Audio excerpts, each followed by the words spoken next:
Bonjour à tous et merci de suivre cette présentation qui s'intitule Développement d'approches spectroscopiques pour la caractérisation qualitative et quantitative des microplastiques dans l'environnement.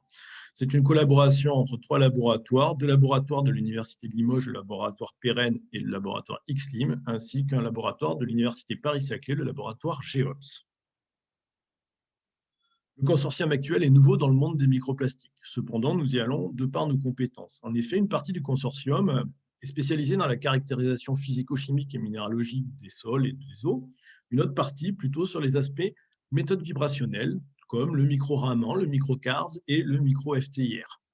C'est une collaboration qui est déjà effective entre les instituts INSU et INSIS. Et ce projet, enfin, ce travail fait l'objet d'un dépôt de projet à l'AAP ANSES de début janvier. Alors, quel est le point de départ de notre projet sur les microplastiques? Eh bien, de par nos études précédentes en fait, sur les problématiques environnementales dans les sols et dans les eaux, nous nous sommes rendus compte effectivement de la présence de ces microplastiques qui persistaient, qui s'accumulaient, qui se fragmentaient, qui se dégradaient au cours du temps, que ce soit du point de vue physique ou chimique. Ça avait un impact clairement évident sur les écosystèmes. Et en plus de ça, c'est également le siège d'interaction avec d'autres éléments potentiellement contaminants comme les pesticides ou les métaux. De ce fait, nous nous sommes dit qu'il y avait une importance de caractérisation de ces microplastiques afin d'établir une meilleure compréhension de leur comportement dans l'environnement. Alors, que proposons-nous? Nous proposons de caractériser les différents types de microplastiques, que ce soit dans les milieux aquatiques ou terrestres, tant qualitativement que quantitativement, par des approches vibrationnelles, comme le micro-FTIR et particulièrement le micro-CARS. Le but ultime étant de déterminer en fait leur comportement et leur devenir dans l'environnement.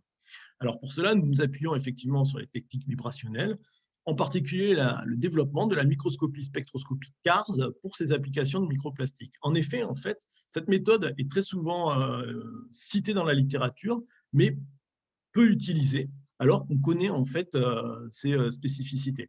En effet, elle permet de s'affranchir de la fluorescence, ce qui est un point important, et ça nous permettra également de discriminer la part organique naturelle de la part microplastique. Vous avez une photo en bas à gauche de la manip et en bas à droite un spectre correspondant, dans ce cas-là, à un polymère, en nous obtenant effectivement une sélectivité spectrale et donc chimique de qualité qui nous permettra justement d'appréhender au mieux en fait l'étude des microplastiques.